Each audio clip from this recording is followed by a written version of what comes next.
जय महाकाली, जयकार भैरव, जय कुलदेवी। तो हम कह रहे रीडिंग अभी इस वक्त कोई आपके बारे में क्या सोच रहा है। ठीक है, आधी रात आपको याद करके क्या सोचा जा रहा है। हमने यहाँ पे लिए हैं 3 ऑब्जेक्ट, 2 है ओरेकल, 1 है टैरो। ठीक है, रीडिंग होने वाली है for all signs general collective Hindi tarot reading. Aries to Pisces, मई से लेकर मीन तक सभी राशियों के लिए रीडिंग होने वाली है, so no problem at all.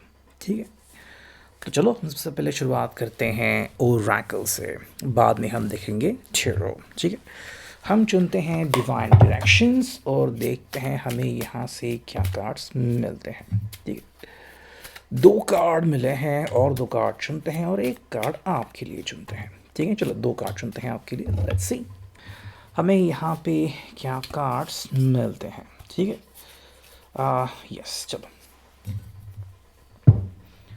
तो जो पहला कार्ड यहाँ पे आ चुका है वो है फ्रेंड्स। ठीक है, आप मेरे हिसाब से ये पर्सन जो है वो बेसिकली फ्रेंडशिप चाहता है। ठीक है, यानी कि भाई आप दोनों के बीच अगर कोई समस्या है या फिर अगर कुछ बातें आपको ठीक नहीं लग रही है, बातों में थोड़ी सी उलझन लग रही है, तो ये पर्सन चाहता है कि भाई अगर आप डायरेक्टली एज अ लवर बात नहीं कर सकते, कोई बात नहीं, फ्रेंड्स बन के हम इसकी शुरुआत कर सकते हैं। ठीक है, अ, ये आई थिंक दरअसल आपका विश्वास दोबारा जीतना चाहता है। ठीक है, एंड आपको यकीन दिलाना चाहते हैं कि इस पर्सन के दिल दिमाग में और कुछ नहीं है। ठीक है, ये बस आपके साथ अच्छा टाइम बिताना चाहते हैं।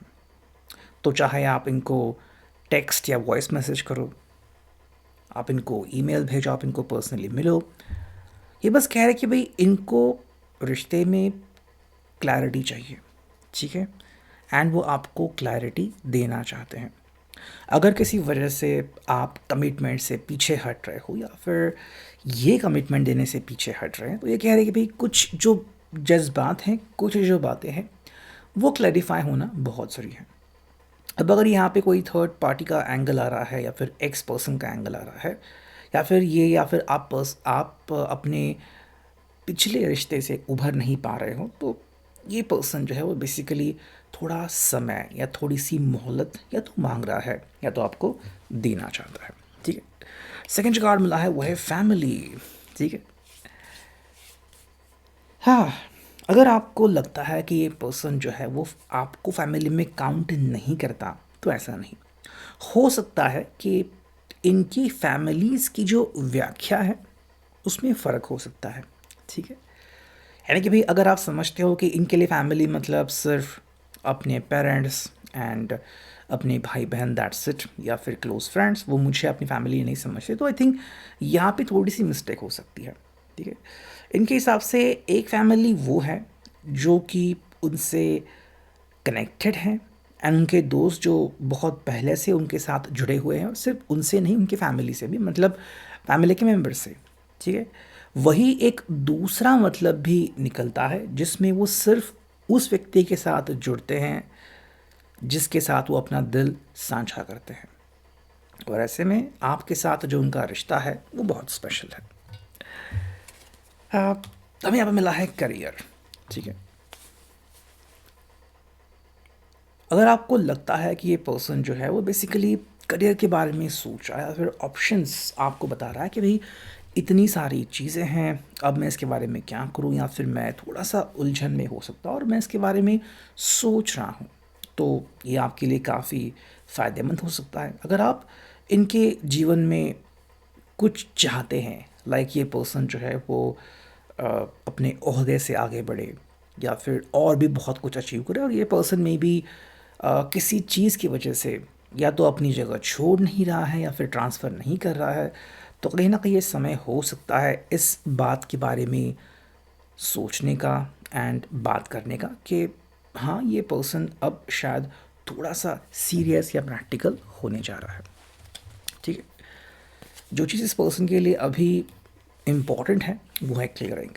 ठीक है, कई बार ऐसा होता है कि हम बहुत से ऐसी उलझनों में अटक जाते हैं जिनसे हम बाहर नहीं निकल पाते। मसलन कि मान लो किसी का ख्याल, किसी की सोच, या फिर बहुत से लोगों के बारे में सोचना, उटपटांग ख्याल आना, जिससे हमारा मन डिस्टर्ब होता है। ठीक है, तो अगर हम उन चीज़ों को क्लियर कर सकते हैं, अगर हम उन थॉट्स को, अगर हम उन चीज़ों को अपने मन के बाहर कर सकते हैं, तो इससे बड़ी बात कुछ हो नहीं सकती। ठीक है, तो हाँ, इस चीज़ के लिए भी वो आपका स्वागत करते हैं कि जहाँ पे ये अकेले ये सब नहीं कर सकते, आप डेफिनेटली इसमें इनकी हेल्प कर सकते हो। ठीक है, अगर हम आपकी दो कार्ड्स देखते हैं तो देखो यहाँ पे आ गया है क्रिएट। ठीक है, आई थिंक मे बी आपके लिए ये इम्पोर्टेंट है, या फिर आपके लिए जो मैसेज आ गया है कि आप अपने ऊपर फोकस करें। ठीक है, एंड जो आपके क्रिएटिव साइड है, क्रिएटिव साइड मतलब अगर मान लो आप स्तब्ध हैं, एक जगह पे बैठे हुए हैं, या फिर सोच विचार कर रहे हैं, ज़िंदगी में आगे क्या करना है इसके बारे में सोच नहीं रहे हैं, तो वहीं पे स्टक है। बार बार कोई एक ही चीज़ आपके दिमाग में वापस से आ रहा है और उसके बारे में हम सोच रहे हैं, लेकिन जो कंस्ट्रक्टिव करना है, जिससे आप खुश हो सकते हो, स्माइल कर सकते हो, उसके बारे में अगर आप सोच ही नहीं पा रहे हो, तो ये समय है अपने आप को थोड़ा समय देने का एंड रिलैक्स होने का। ठीक है, दूसरी जो बात है कि जैसा कि अगर आपको लग रहा है कि अगर ऐसी कोई चीज़ चल रही है या फिर कोई परीक्षा चल रही है, कोई उलझन है, तो क्या इसमें आपको स्पिरिचुअली कोई सहारा मिलने वाला है? तो हाँ, अब ये सहारा हर एक के लिए अलग अलग हो सकता है।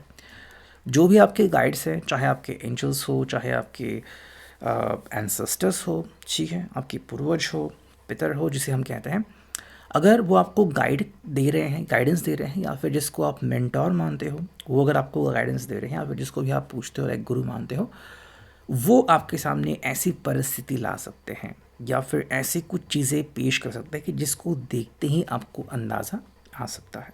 ठीक है, जैसे कि मान लो किसी किताब में कुछ पढ़ के एकदम से एहसास होना, कोई एक नंबर हमारे सामने आना, या फिर दिमाग में एकदम से कोई मैसेज फ्लैश होना, ऐसी चीज़ें हो सकती हैं। चलो, अब हम देखते हैं ऑनेस्ट ट्रुथ ओरेकल। उनके लिए चुनते हैं कुछ कार्ड, ये 1 2, ठीक है, और चुनते हैं उनके लिए 3 और एक चौथा कार्ड। ठीक है, चलो ये आ गया, और हम चुनते हैं आपके लिए 2 कार्ड। ठीक है, देखते हैं आपके लिए 2 कार्ड्स क्या आते हैं। That's it. चलो, हाँ, उनके लिए जो शुरुआत हो गई है वो है I still have feelings for my ex. ठीक है, मे बी ये पर्सन जो है वो शायद क्लोजर नहीं दे पाया है अपने पिछले रिश्ते को। ठीक है, या फिर मान लो किस्मत में कुछ ऐसा लिखा है कि बार बार इनकी मुलाकात अपने एक्स से होती रहती है, या फिर इनके एक्स जो है वो बार बार इनके सामने आते रहते हैं। मान लो सोशल मीडिया के फीड में दिखे, या फिर कोई इनके बारे में मैसेजेस इनको मिला, कोई इन्फॉर्मेशन मिली, या फिर मुलाकात होती रही, तो कहीं ना कहीं इस व्यक्ति को लग रहा है कि शायद कुछ बातें हैं जो अधूरी हैं। अब या तो ये पर्सन जल्द से जल्द उन बातों को क्लोज करना चाहता है, या फिर इस बात को समझना चाहता है कि आखिर ये क्या चल रहा है, मेरा एक्स मेरी ज़िंदगी में क्या कम बैक कर रहा है, कम बैक करना चाहता है, या फिर मेरी फीलिंग्स उसके लिए क्या हो सकती है। ठीक है, अट्रैक्टेड टू योर वाइब। देखो, इस पर्सन को अगर आप अपनी तरफ से कम्युनिकेशन करने की कोशिश करते हो तो थोड़ा सा आपको अजीब एहसास हो सकता है, लेकिन वो कोई भी बैड वाइब नहीं है। ठीक है, शायद इस व्यक्ति को लग रहा है कि क्या मैं आपके साथ इंसाफ कर रहा हूँ, क्या मैं जस्टिस दिला पा रहा हूँ आपको। तो ये बस चाहते हैं कि आप इनका विश्वास करें, या फिर आप इनको सपोर्ट करना जारी रखें। ठीक है, एंड ये बिल्कुल आपके लिए ही आगे आ रहे हैं, बाकी इनका कोई भी गलत मोटिव या गलत मकसद नहीं है। I am jealous but I won't admit that. हाँ, ये पर्सन आपको जब भी कभी कभी इनके अलावा किसी और के साथ खुश देखता है, या फिर कई बार मान लो उसको एहसास होता है कि शायद कोई है जो आपकी तरफ देख रहा है, आपकी तरफ ध्यान दे रहा है, तो कई बार ये पर्सन जेलसी भी फील करता है। ठीक है, हालांकि देखो, जब जेलसी आती है तो बस एक ही चीज़ उनके दिमाग में आती है कि कई बार जब जेलसी बहुत ज़्यादा हो जाती है तो उनको लगता है कि शायद हम दोनों एक परफेक्ट मैच नहीं है। ठीक है, तो ये उनकी कमज़ोरी यहाँ पे हो सकती है। चलो हम आपके लिए जो कार्ड्स है वो देखते हैं। I only want revenge on my x. देखो इनके लिए जो कार्ड था कि क्या है मेरी अंडरस्टैंडिंग मेरे एक्स के बारे में, और आपके लिए कार्ड है कि भाई I only want revenge on my x. में भी आप अपने एक्स से कुछ बातें करना चाहते हो और दिल हल्का करना चाहते हो, शायद आपको उनके ऊपर गुस्सा भी आ रहा होगा, ठीक है, या फिर ये वाइस वर्सा भी एनर्जी हो सकती है, उनकी एनर्जी आपके लिए, आपकी एनर्जी उनके लिए, ठीक है। बट कहीं ना कहीं मे बी आप भी अपने रिश्ते के बारे में शायद एक क्लोज़र चाहते हो और एक प्रॉपर अंडरस्टैंडिंग चाहते हो कि हाँ अब मैं ज़िंदगी में आगे बढ़ रही हूँ या फिर बढ़ रहा हूँ, ठीक है। सेकेंड जो कार्ड आपके लिए मिला है वो है हैप्पी मेमोरीज, ठीक है। आई थिंक आप ये डिसाइड कर रहे हैं कि ज़िंदगी में आपके लिए क्या मैटर करता है। किसी के साथ बिताए हुए ऐसे पल जो कि अभी आपको चोट दिलाते हैं, या फिर किसी के साथ जो आप पल बिता रहे हो या फिर बिता सकते हो जो कि आपके लिए हैप्पी मेमोरीज बन जाती है। और कई बार हमारा मन जो है वो ऐसी उलझनों की तरफ दौड़ता है या फिर जहाँ से गुस्सा आता है, जहाँ से तकलीफ़ होती है, उन्हीं बातों से अट्रैक्ट बहुत जल्दी हो जाता है, ठीक है। अब हम देखते हैं फाइनली टैरो, ठीक है। आप उनके लिए चुनते हैं 2 कार्ड्स और आपके लिए 1 कार्ड। चलो हमें यहाँ पे कितने कार्ड्स मिले हैं, 1 कार्ड मिला, ठीक है, और 1 कार्ड चुनते हैं उनके लिए, दैट्स इट। और फिर आपके लिए चुनते हैं एक और कार्ड, ओके लेट्स सी। चलो एंड आपके लिए जो एक कार्ड आ गया है वो आपके लिए भी 2 कार्ड्स आ गए। चलो तो बेसिकली देखो यहाँ पे हमें जो 2 कार्ड मिला है उनके लिए वो है the chariot and 8 of wands, ठीक है। ये पर्सन जो है ना वो ज़िंदगी में बढ़ना चाहता है आगे, एक जगह पे रुकना नहीं चाहता कि भाई बहुत सह लिया, बहुत इंतज़ार कर लिया लेकिन अब सहा नहीं चाहता।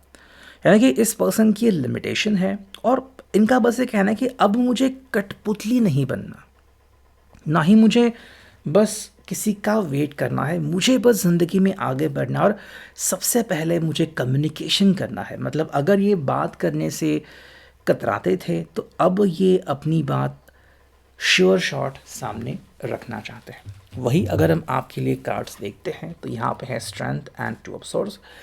कहीं ना कहीं आप भी यही इच्छा करते हैं और मे बी आपको या तो लगता है कि इस पर्सन ने हिम्मत करके अपनी बात कहनी चाहिए, मे बी आपसे नहीं लेकिन जिन लोगों के कारण ये आपसे बात नहीं कर रहे या फिर इनके बर्ताव में फ़र्क आ गया है, लाइक क्लोज फ्रेंड्स या फिर फैमिली या फिर प्रेशर फ्रॉम ऑफिस, तो चाहता है कि आई थिंक आपकी कोशिश ये है कि ये पर्सन एक स्टैंड ले, ठीक है, एंड बिना झिझक बोले ये भाई उसके लिए क्या चीज़ इम्पोर्टेंट है और क्यों है। साथ में आप इनको ये कहना चाहते हो कि आप उनकी स्ट्रेंथ हो और कहीं ना कहीं ये भी आपकी स्ट्रेंथ है। शायद आप बोलते हो, जताते हो कि हाँ ये देखो मैं तुम्हारी स्ट्रेंथ हूँ, बट ये आपकी कैसी स्ट्रेंथ बनते हैं शायद ना तो ये कभी समझ पाए हैं और ना ही शायद आपने उनको डायरेक्टली बोला है, ठीक है। तो ये है अभी की reading, I hope it will resonate. Thank you.